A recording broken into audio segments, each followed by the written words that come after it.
자, 우리 성경을 찾도록 하겠습니다. 벌써 102번째 시간인데, 성경은 마태 7장 24절에서 마지막 27절까지입니다. 자, 우리 다 같이 한 목소리로 봉독합니다. 그러므로 누구든지 나의 이 말을 듣고 행하는 자는 그 집을 반석 위에 지은 지혜로운 사람 같으리니, 비가 내리고 장수가 나고 바람이 불어 그 집에 부딪히되 무너지지 아니하나니, 이는 주초를 반석 위에 놓은 연고요. 나의 이 말을 듣고 행치 아니하는 자는 그 집을 모래 위에 지은 어리석은 사람 같으리니, 비가 내리고 장수가 나고 바람이 불어 그 집에 부딪힘에 무너져 그 무너짐이 심하니라. 아멘. 자, 오늘 이 말씀으로 우리는 순종하는 심성에서 우리가 과연 견고한 신앙인인가 아니면 부실한 신앙인인가 라고 하는 거 우리가 한번 생각해 보는 그런 시간으로 갖도록 할 것입니다.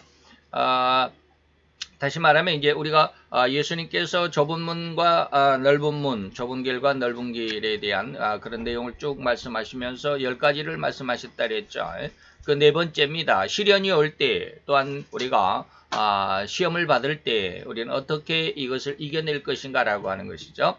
자, 그러면 모든 사람들에게 시련이 옴으로 인해서 그 사람의 신앙이 어떠한지를 그 여부를 알게 됩니다. 시험이 와야 알게 된다 이 말이죠. 축복을 많이 받는다고 해서 그것으로 인해서 하나님께서 늘 그 사람을 축복한다라고 말하기는 좀 어렵다라고 하는 것이죠. 이런 것은 제가 누차히 말씀을 드렸기 때문에, 자, 곧 이 부분에서 예수님은 어떠한 시험이 올지라도 좁은 길로 나아가는 자는 결코 무너지지 않는 굳건한 믿음을 가지는 자다 라고 이렇게 결론하시는 것이죠. 그래서 야고보서 1장 12절에 보니까 시험을 참는 자는 복이 있다. 어렵고 우리 인간들은 결코 시험을 받으려고를 하지 않죠. 시험을 좋아하는 사람은 아무도 없습니다. 다들 그냥 승승장구하고 성공하고 그것을 성공으로 생각하고 명예를 얻고 권세를 얻고 그리고 그냥 많은 재물을 얻는 것, 그것을 우리는 축복이다, 또한 그것이 성공이다라는 이러한 의식을 가지고 있잖아요. 그래서 이러한 것이 바로 여러분들에게 늘 제가 말씀드렸던 세상의 법칙이다 라는 이런 말로 말씀을 드렸습니다. 그래서 하나님의 법칙과 사람의 법칙이 다른데, 오늘 여기서 보니까 하나님의 법칙은 뭐라고 그러냐면 시험을 참아야 복이 있다. 다시 말하면 시험을 많이 당하는 자가 복이 있다. 이렇게 말할 수도 있습니다.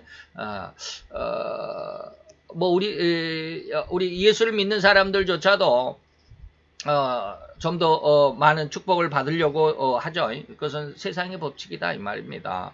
그런데 오늘 하나님께서는 어떠한 모습이 어떠한 그 의도가 있느냐면 바로 시험을 참아야 복이 있다라고 그러는데, 이러한 참는 그 일에, 다시 말하면 참고 세상이 아무리 힘들고 어렵고 네가 세상 살아가는데 이렇게 고통스럽고 괴로워도 그것을 참고 인내하면 하나님께서 뭐라고 그러냐면 네가 옳다고 인정을 받는다라고 하는 것이죠. 이것에 시험을 참는 것에 이 말이죠. 시험을 참는 것에 옳다고 인정함을 받으신 후에는 주께서 자기를 사랑하는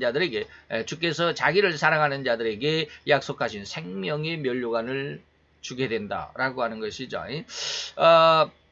근데 우리는 이것이 아무리 약속이 돼 있다 할지라도 내가 직접 받은 것이 아니기 때문에 별로 거기에 대해서 마음이 크게 동요되지를 않습니다.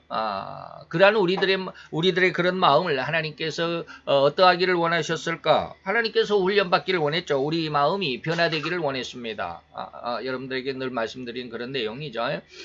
바로 이러한 내용 안에서 시험이 세 가지로 온다는 것을 오늘 본문에서 말씀하고 있습니다. 즉 시험은 뭡니까? 비가 오는 것이고 또 바람이 부는 것이고 창수, 다시 말하면 홍수가 나는 것입니다. 이렇게 비가 오는 것, 하늘에서죠. 바람, 공중에서는 바람이 불고 그리고 땅에서는 홍수가 난다라고 하는 것이죠. 이것이 과연 어떻게 비유가 되었고 그 의미가 무엇인가라고 하는 것을 우리가 알아야 되겠죠. 그래서 비는 뭐냐면 하늘에서 오는 것이다 라고 하는 것이죠. 하늘에서 비가 오죠. 이것은 곧 하나님이 우리를 우리로 시험하는 그러한 시험인데 우리로 망하게 하는 시험이 아니라 더욱 귀한 신앙으로 성장하도록 하는 과정 중에 하나다라고 하는 것으로 우리가 이해할 수 있어야 되겠죠. 야고보서 1장 13절에 보니까 사람이 시험을 받을 때에 내가 하나님께 시험을 받는다 하지 말라. 하나님은 결코 악에게 시험을 받지도 아니하시고 친히 아무도 시험하지 아니하신다. 이 말과 잘 조화를 이루어야 합니다. 비는 하늘에서 오는 것이므로 이렇게 하나님이 우리를 시험하는 그런 시험이다 라고 해놓고 야고보서 1장 13절에 가보니까 하나님은 결코 아무도 시험하지 않는다 라고 했는데 하나님이 무슨 시험하지 않는다 해서 우리를 뭐 시험하냐 라고 하는 것이죠. 하나님은 우리를 시험하는 것은 뭐예요? 시험하지 않는다라는 뭐예요? 악에게 시험을 받지도 않는다는 말은 뭐냐면 우리로 하여금 망하게 하는 시험은 결코 하지 않는다 이 말이죠. 망하게 하는 시험은 결코 아니죠. 그래서 오히려 뭐라고 그랬습니까? 제가 여기서 우리로 망하게 하는 시험이 아니고 오히려 더욱 귀한 신앙으로 성장하도록 하는 그런 시련이다 라고 하는 것이죠. 그래서 우리가 뭡니까 중학교에서 고등학교를 가려면 요즘에는 다 무시험이지만 옛날 다 시험을 봐서 들어갔죠. 그리고 중학교에서 이제 대학을 가려면 학교마다 다 시험을 보잖아요. 그런 시험은 뭐예요? 우리가 거기에 그만큼 내가 실력이 있느냐, 내가 그런 어떤 그 이후에 있을, 다시 말하면 고등학교에서 이제 어떤 대학을 가려면 그 어떤 대학에서 들어가서 내가 그 공부할 수 있는 충분한 어떤 자질을 갖췄느냐라고 하는 것을 평가받는 것이 시험이죠.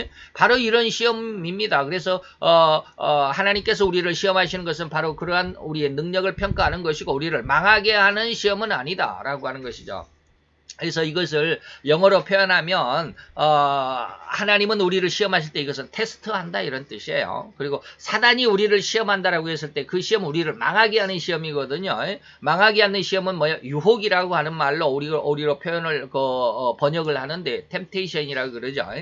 바로 그렇습니다. 그래서 하나님은 친히 아무도 시험하지 않는다라고 하는 것은 템테이션을 하지는 않는다. 그러나 테스트는 하신다 이 말입니다. 하나님은 결코 인간을 시험치 아니하신다는 이 구절과 오늘 본문에 하늘에서 비가 온다는 의미가 하나님의 시험이라고 하니 어찌 조화를 이루는 해석을 해야만 하는가 말입니다. 조화를 잘 이루자 이 말입니다. 말이 조금 이상하네.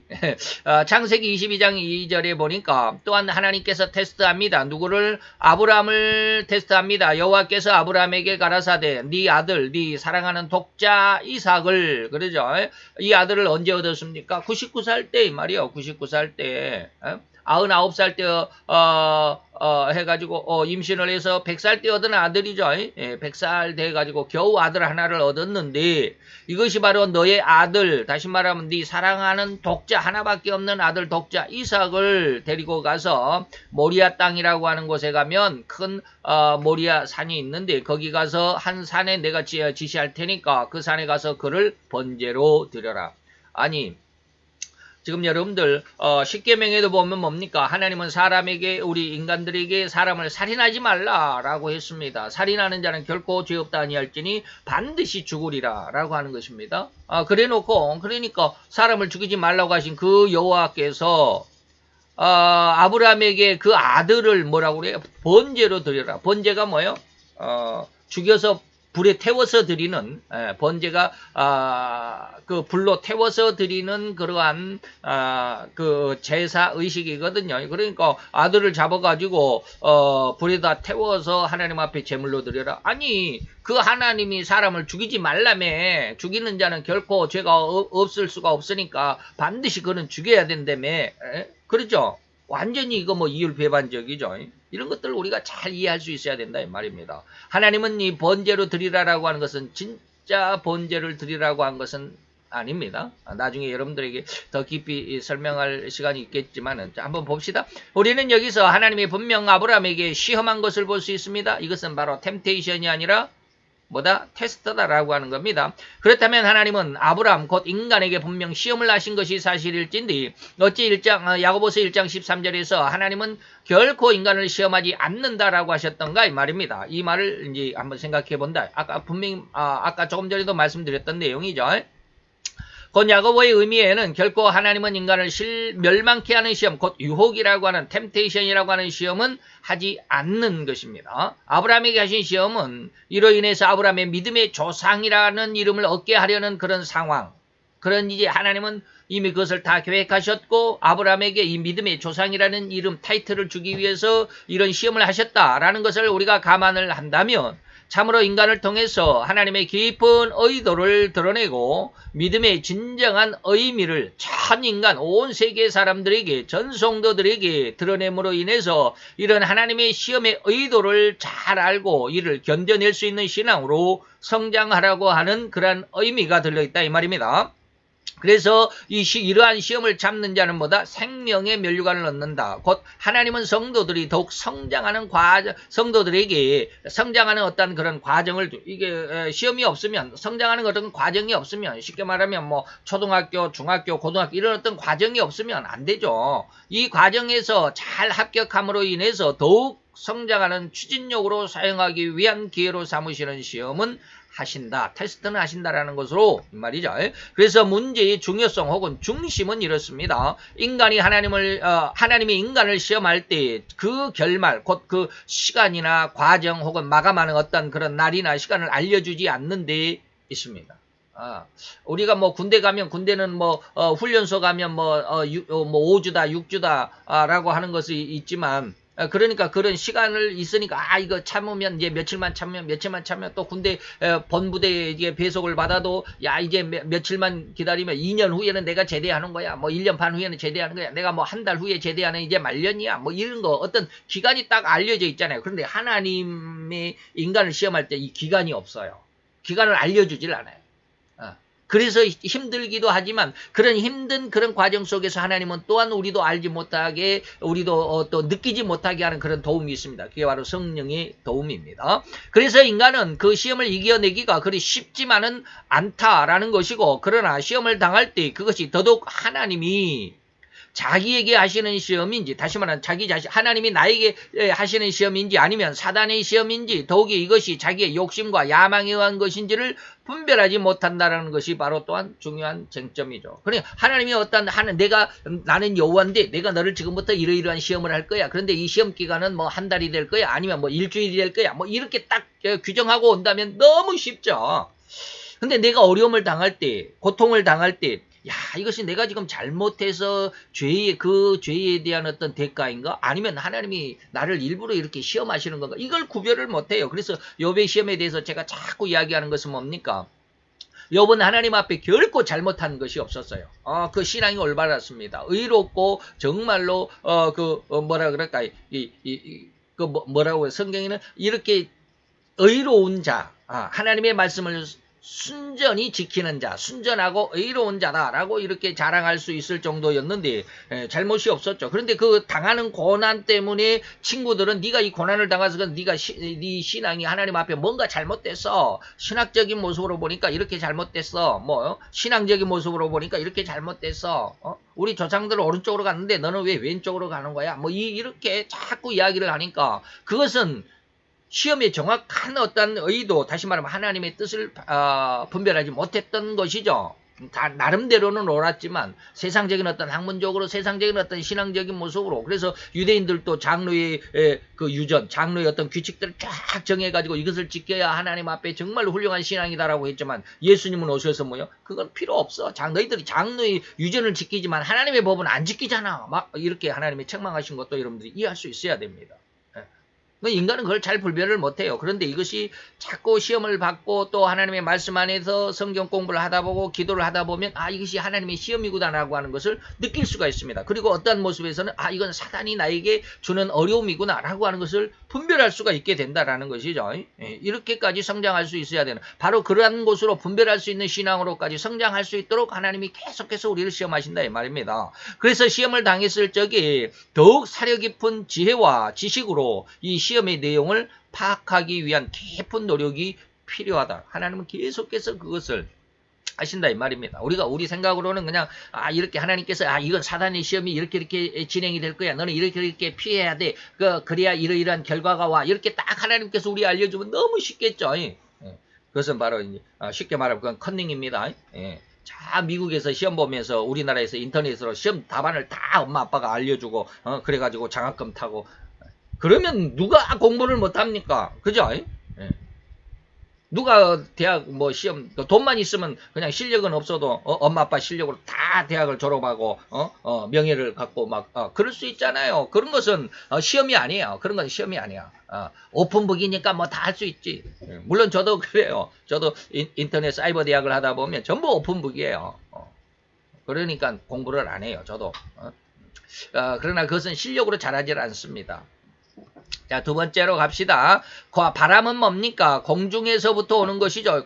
하늘에서는 비가 내리지만 공중은 이 공기의 흐름이죠. 이 바람은 이 공중에서의 이 공기들의 흐름이 바람입니다. 이것은 에베소서 2장 2절의 말씀과 같이 이 공중은 뭡니까? 사단이 차지하고 있는 자리다라고 이렇게 말하고 있습니다. 그래서 즉 사단이 성도들에게 다가와서 시험하여 망하게 하는 유혹, 이걸 템테이션이다 라고 하는 것이죠. 에베소서 2장 2절에 보니까 바로 이 말씀이 기록이 되어 있습니다. 그때에 너희가 그 가운데 행하여 이 세상 풍속을 쫓고 뭐라고요? 공중의 권세를 잡고 있다. 지금 현재 공중의 권세를 잡고 있다라고 하는 것입니다. 공중 권세를 잡고 있다. 여러분들 이거 이해할 수 있어야 되는데 공중 권세를 잡고 있다. 이것이 이제 계시록 12장까지 넘어가는데 이 공중에서 계속해서 제가 늘 이야기하죠. 원래 사단은 뭡니까? 하나님 앞에 영계에 있었습니다. 하늘이라고 말하는 것이라고 하지만 그러나 영적으로는 영계에 있었습니다. 하나님 앞에. 그러다 하나님 앞에 죄를 지어서 하나님의 징계를 받고 어디로 쫓겨났어요? 바로 여기 공중으로 쫓겨났습니다. 두 번째 쫓겨난 거죠. 첫 번째 쫓겨난 거죠. 첫 번째는 하나님 앞에, 두 번째는 공중. 그 다음에 공중에서 있다가 또 하나님과 대적을 하고 큰 싸움이 일어납니다. 우리는 알지 못하는 영적인 영계에서의 싸움이 있습니다. 이 영계에서 싸움이 그 중에 하나가 이제 유다서에 나오는 모세의 시체에 대하여 미가엘과 사단의 싸움이라고도 할 수도 있고요. 또 예수님과의 어떤 그런 영적인 어떤 사단이 예수님을 시험할 때 이런 내용들, 이것이 바로 공중의 어떤 그 영적인 전투라고 말할 수 있습니다. 그리고 다니엘이 21일 동안 기도를 했는데 하나님께서 그 기도에 응답을 줬는데 바사국군이 그 하나님의 천사, 응답을 가진 천사들을 가로막았다. 가브리엘 천사를 막았더니 미가엘 천사가 와서 나를 도와줌으로 내가 너에게 왔다. 뭐 이런 내용들이 있죠. 이런 내용, 이런 것들이 다 영적인 어떠한 우리가 알지 못하고 우리가 보지 못하는 영적 세계 속에서의 어떠한 전쟁입니다. 이 전쟁에서 사단이 아주 강력하게 패하죠. 완전 패해서 이 공중에 있던 사단이 어디로 내려와요? 이제 땅으로 내려옵니다. 땅으로 육지로 내려오죠. 그 땅으로 내려오는 그 순간부터 인간에게는 7년의 대환란 중에 대환란 후 3년만이 시작이 됩니다. 그게 계시록 12장 17절입니다. 그래서 이제 하늘에 영계에 있다가 공중으로 쫓겨나고 공중에서 땅으로 지상으로 이제 또 쫓겨나죠. 그래서 지상에서 3년 반 동안 이렇게 난리 법석을 피우다가 또 하나님 앞에 또 한번 뒤지게 혼나죠. 시체 말로 아주 돼지게 혼납니다. 그래서 아주 또 강력하게 패배를 하죠. 그래서 어디로 갑니까? 네 번째는 무저갱으로 지옥이 아닙니다. 무저갱으로 쫓겨나죠. 그리고 무저갱에서 1000년 동안 깊이 좀 회개 좀 해라 그랬더니 회개도 안 하고 또 거기서 그냥 불불 감정을 끓고 있다가 1000년이 지나서 하나님이 잠시 또 풀어놓으니까 또 엄청난 세상을 휘몰아 가지고 하나님과 또 대적을 하죠. 그게 바로 곡과 마곡의 전쟁입니다. 곡과 마곡의 전쟁을 통해서 이제 하나님께서 마지막으로 불못, 영원한 불의 못, 불타는 못, 그것이 지옥입니다. 불못이 지옥이죠. 그러니까 영계에서 공중으로, 공중에서 지상으로, 지상에서 무저갱으로, 무저갱에서 영원한 지옥으로, 이게 사단이 가는 뭐라 그럴까요? 진로, 예상 진로입니다. 그런데 여기에서는 에베소서 2장 2절은 바로 그 두 번째의 상황을 이야기하고 있습니다. 공중의 권세를 잡고 있다라고 이렇게 말하죠. 그래서 이 세상 속에 인간들에게 오는 어떤 그런 알지 못하는 이런 많은 어려움들은 이게 전부 하나님과 지금 사단의 어떤 그 영계 속에서의 싸움이다라고 말할 수 있습니다. 그래서 우리가 하나님 앞에 테스트를 받느냐, 그리고 사단에게 템테이션을 받느냐라고 하는 것이죠. 그래서 사단은 절대 하나님에 대한 도전과 공격을 멈추지 않는 흉악한 회개할 줄을 모르는 심성의 존재가 되어버리고 말았죠. 그래서 그의 하는 일, 그의 모든 관심은 오로지 하나님의 일을 방해하고 거역하는 일일 수밖에 없습니다. 이걸 마다하지 않죠. 또한 그렇게 하나님의 일을 거역하고 방해하고자 하는 심성만을 가진 사단이 할 수 있는 일은 하나님이 가장 사랑하고 가장 하나님의 관심의 중심인 인간을 통해서 인간을 타락하게 함으로 인해서 하나님을 반대하게 하고 거역하게 하는 일을 하도록 유혹하는 일이 바로 사단의 템테이션, 유혹이다. 그러한 유혹에 넘어간 인간의 결말은 사단이 하나님으로부터 받을 그 징계와 처벌을 함께 받는 것뿐입니다. 그래서 사단이 인간을 유혹하는 것은 오로지 멸망의 유혹인 것으로 결코 하나님께서 인간을 시험하는 그런 시험과는 질적으로 완전히 다르다는 것을 이해하고 기억해야만 하는 것이죠. 이러한 사단의 유혹에 의해서 인간에게 나타나는 심성의 발현, 사단에게 유혹을 받아서 내 마음의 어떤 그 이런저런 어떤 감정과 생각 이런 것들이 심성의 발현은 이른바 감정이라고 하는 것입니다. 그래서 갈라디아서 5장 19절로 21절에 보니까 육체의 일이 현저한 아주 뚜렷하게 나타나고 있다 이 말이죠. 그것은 뭐예요? 음행, 더러운 것, 호색, 우상숭배, 술수, 원수를 맺는 것, 분쟁하는 것, 시기하는 것, 분내는 것, 당짓는 것, 분리하는 것, 그 다음에 이단, 그 다음에 투기와 술취함과 방탕함과 또 그와 같은 모든 세상적인 어떤 육신의 욕망과 그리고 마음의 감정의 폭발로 인해 나타나는 것들이다 이 말입니다. 전에 너에게 경계한 것 같이 경계하노니 이러한 일을 하는 자들은 결코 하나님의 나라를 유업으로 받지 못한다. 지옥이다 이 말이죠. 즉 사단의 시험은 강력하게 인간에게 역사되는 것입니다. 아주 강하게 우리 감정을 참을 수 없도록 하는 그런 아주 엄청나게 강하게 옵니다. 그래서 이 감정을 이겨낼 수 있는 인간은 없어요. 그래서 하나님 앞에 다 나아가도록 하는 것이죠. 혹인간들의 가장 강렬한 투쟁이라고 명명한 데모, 전쟁 등에서 거의 선두 지휘자들에 나타나는 경향이 바로 이런 것은 가장 강하죠. 그래서 이러한 자들을 제가 이제 위바 TV 그 유튜브를 통해서 뭡니까 가짜 정치 지도자들에 대해서 8강좌를 하는데 이제 마지막 8번째가 남아 있습니다만 7강좌를 다 이제 다 올려놨습니다. 거기에 보면 이런 사람들이 너무 많아요. 쉽게 말해 지휘자들 이런 사람들은 그 마음이 이렇게 말을 해도 될는지 모르지만 성경의 표현대로 하면 화인 맞았다, 불의 도장을 맞아가지고 이게 회개가 되지를 못해. 아까 제가 이제 사단의 심성을 말씀드렸잖아요. 하늘에 있다가 공중으로 쫓겨나고 공중에서 땅으로, 땅에서 무적행으로, 무적행에서 지옥으로 쫓겨나도 회개를 모른다. 이런 자들의 강력한 어떤 유혹을 그 사단의 강력한 장악하는 그 힘에 장악된 자들은 결코 그들은 회개를 모릅니다. 자기 잘난 맛에 사는 거예요. 그래서 다 남에게는 뭐 선한 말을 하고 좋은 말을 하지만 자기는 아주 추악하고 더러운 모든 욕심과 욕망의 그 모든 정점에 있는 이런 사람들이죠. 오늘날 뭐 이런 이야기를 하기는 좀 그렇지만 조땡 뭐 법무장관이라든지 지금 추땡 뭐 이런 법무장관 아니면 뭐 윤땡 뭐 무슨 뭐 정의원인지 뭐 이런 사람들 그렇죠. 다 마찬가지예요. 이런 사람들이 글쎄요, 올 한해를 저는 여러분들에게 분명히 가만히 지켜보라고 그랬죠. 올 한해. 세상 사람들이 그러더라고요. 7월이라 11월이라 그러더라고요. 7월달 아니면 11월달 저들에게 아주 많은 어려움이 올 것이다라고 그러는데 제가 하나님 앞에 받은 것도 그래요. 희한하게 같더라고요. 11월달이 가장 위험해요.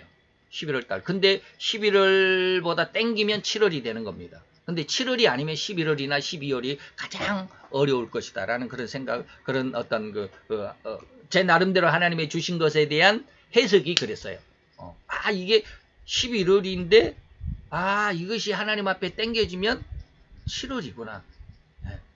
여러분들이 나중에 그 이야기는 해드리겠습니다만은 하나님이 그게 제게 주신 예언이었으면 참 좋겠지만 좌우지간 제가 늘 이야기하잖아요. 작년부터 이 나라의 정권에 대해서 사악한 자들에 대해서 하나님이 심판하실 것인데 내년 2020년이다.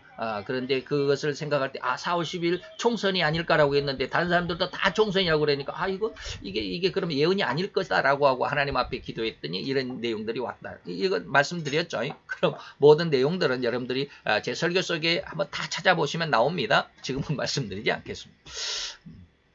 자, 그리고 마지막 세 번째입니다. 인간에게 오는 시험, 홍수, 창수입니다. 창수는 뭡니까? 이 땅에서 나는 홍수죠. 오늘날도 지금 중국에는 난리법석이에요. 홍수가 나고 한쪽에서는 홍수가 나서 지금 거의 그냥 물바다가 돼가지고 집을 떠나 있어가고 세계적으로 지금 홍수가 나서 난리죠. 또 불이 난 곳도 있고 말이죠. 엄청나죠.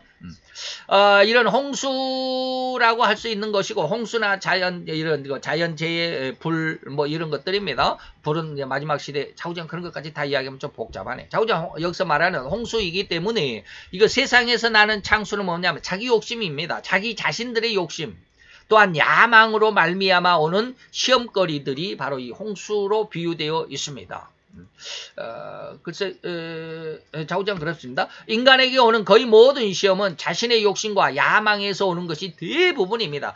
영적인 어떤 하나님에 의해서 우리에게 시험이 온다거나 사단에 의해서 우리의 시험이 온다거나 극히 작습니다. 한 5% 정도밖에 안 돼요. 하나님의 시험을 받는 자들은 5% 정도. 사단의 유혹을 받는 자들 한 5%. 이 사람들이 쉽게 말하면 지도급에 있는 사람들이거든요. 나머지 그러면 90%는 뭐냐? 전부 자기 욕심이에요. 전부 자기 욕심. 한 80% 이상입니다. 거의 90% 이상 정확한 데이터는 아닙니다. 이제 생각하기에 여러분들에게 설명하기 쉽게 이렇게 이야기한다 이 말입니다. 곧 어떻게 보면 하나님의 역사는 거의 적습니다. 거의 없어. 제가 지금 한 5% 정도로 할 수 있다라고 지금 말씀드린 거 진짜가 아닙니다. 진짜 5%라는 것이 아니고 그냥 그 정도로 그 정도로 작다라는 뜻입니다. 그러나 반면에 사단의 역사도 또한 거의 적습니다. 나머지 90% 이상은 뭐요? 거의 인간 자신의 욕망이나 욕심, 그 죄성으로 인한 죄악이라고 볼 수 있는 것입니다. 그 사단은 인간에게 하나님을 거역하는 범죄로 이끌어들인 후에 가만히 놔두더라도 인간 자체가 죄인이 되어버렸기 때문에 인간이 하는 모든 언행심 하나하나가 죄가 아닌 것이 없다는 것이죠. 그래서 모든 인간의 언행심은 죄이기 때문에 극렬한 역사가 아니라면 거의 모든 인간은 자기 자신의 욕망으로 인해서 스스로 자연스럽게 멸망으로 휩쓸리는 삶에서 벗어날 수가 없다. 90% 이상이 그렇다 이 말입니다. 그래서 야고보서 1장 14, 15절에 이렇게 말씀합니다. 오직 각 사람이 시험을 받는 것은 뭐요? 자기 욕심에 끌려 미혹이 됐기 때문이다. 그래서 고로 인간 스스로의 욕심과 야망에 의한 범죄함은 사단의 유혹을 받은 것이라기보다는 인간 자신의 욕망 혹은 감정 폭발에 의한 것이라고 할 수 있습니다. 이러한 인간 감정 폭발로 인해서 범죄의 현상은 앞장서는 선두 지도자가 아니라 그저 부하 내동하는 입장. 앞장서는 선두 주자는 누구요? 아까 사단의 강령에 의해서 아주 강력하게 세상을 휩쓸려가는 김정은이 같은 사람. 오늘날 우리나라의 수뇌부에 있는 사람들도 여기에 해당할 수도 있습니다. 그러나 나머지는 뭐요? 부하 내동하는 그런 입장일 뿐이기에 사단의 유혹에 의한 범죄함과는 절대 질적으로 다르다는 것과 그리고 이것을 분별할 수 있어야 되겠다 이 말이죠. 다 됐네요. 자, 그런데 이러한 세 가지 시험이 다가올 때 처신하는 그 모습, 거기에 대해서 반응하는 그 열매를 보고 이 말이에요. 자, 좁은 문으로 들어가는 자들은 아무리 그 시험의 공격이 심하고 크다고 할지라도 결코 넘어지지 않고 굳건하게 서서 하나님을 의지하는 믿음을 보이고 승리를 보일 수 있는 자들입니다. 그런데 넓은 길로 나아가는 자들은 이러한 시험이 아무리 작은 것이라 할지라도 곧 넘어져 심각하게 무너지고 맙니다. 그래서 그들이 나타나는 것은 뭐야? 폭력과 폭언과 아주 그냥 상대방을 윽박지르고 강압하려고 하는 이러한 행동, 언행뿐이죠. 지금 북한이 하는 행동을 보면 그게 좋다라고 말할 수가 없죠. 그 전부 폭력이잖아요. 폭언이잖아요. 너 안 하면 상대방을 무시하고 그냥 깔보고 삶은 소대가리니 미친 개소리니 이렇게 이야기를 하잖아요. 이런 것이 뭐예요? 폭언이고 그런 심성이 어떻게 좋은 사람들이다, 선한 사람들이다, 우리가 추앙해야 되고 우리가 따라가야 할 그런 어떤 지도자의 모습이다라고 우리가 할 수 있겠냐 이 말이에요. 그럴 수가 없어요. 근데 그걸 좋다고 하는 사람들이 우리나라에 한 40%가 된다고 그러니 답답할 지경이죠. 그의 신앙은 언제 있었냐는 듯이 반문할 정도로 그렇게 심각하게 무너져 버린다라고 하는 게 오늘 본문의 결론입니다. 고로 이러한 좁은 길을 가는 사람들에게는 결코 그 누구도 감히 도와주려고 하지 않을 수 있습니다. 다시 말하면 좁은 길을 가는 사람은 너무 어렵고 하기 때문에 그 사람 도와줘야 되잖아요. 그런데 인간의 심성은 그걸 도와주려고 하지 않아요. 왜? 같이 도와줬다가는 나까지 힘든데? 그죠? 예. 다시 말하면 지금 이 순간에 앞으로도 이제 더욱 그러겠지만 친공산 정책에 협조하지 않으면 제가 그 위바 TV에서 가짜 정치인들에 대해서 쭉 이야기하면서 그랬습니다. 오른손과 이마에 사단의 표를 준다. 오른손은 무엇이다? 동참하는 의미를 갖는다. 그래서 그들에게 오른손으로 악수하는 것이죠. 악수하는 것은 뭐요? 동참한다. 내가 너와 동지다. 내가 너와 함께 한다라는 그런 의미가 있다라고 거기에서 제가 말씀드렸는데 바로 그런 뜻입니다. 너 나에게 하지 않으면 나와 동참하지 않으면 내 뜻에 내가 동조하지 않으면 우리가 하는 그 어떤 정책에 함께 동조하지 않으면 너는 죽는다 이 말이에요. 지금 김정은이가 지금 그 김여정이 동생 김여정이를 통해서 지금 그러잖아요. 우리하고 함께 하자면 너 죽어. 왜 미국 눈치를 보는 거야? 우리 지금 우리끼리 해가지고 빨리 140조 갖고 와 지금 그러잖아요. 140조가 이름이 140조지 그게 뭐 우리나라 1년 예산이 500조입니다. 그중에 140조면 뭐요? 한 40%가 되잖아요. 30%가 되잖아요. 20%, 30% 정도 되잖아요. 그죠? 그런 돈을 지금 달라고 난리 법석이. 그게 뭔 줄 아세요? 남북 철도 놓는 돈이에요. 자, 어쨌든지 그들의 정책에 우리가 함께 하면 일단은 우리가 좋을 거예요. 일단은 좋을 거예요. 그들과 함께 하니까 그들에게 어떤 부스러기라도 콩고물이라도 좀 얻어먹고 좀 배부를 수 있지만 그러나 배부르지는 않을 겁니다. 그러나 그들의 정책에 동참하지 않으면 그래서 내가 저들은 큰 길이라고 한다. 우리는 좁은 길로 나는 너희들과 공산 정책에 나는 싫어. 나는 그들과 함께 너희들과 함께 할 수 없어라고 그러면 굉장한 어려움이 온다 이 말이야. 이게 바로 좁은 길을 가는 사람들에게 오는 어려움입니다. 그래서 그들 도와주려고 하지 않아요. 세상 넓은 길로 가는 사람들은 도와주려고 하지 않아요. 오히려 비난하죠. 너만 잘났냐? 너만 진리냐? 이 말이에요.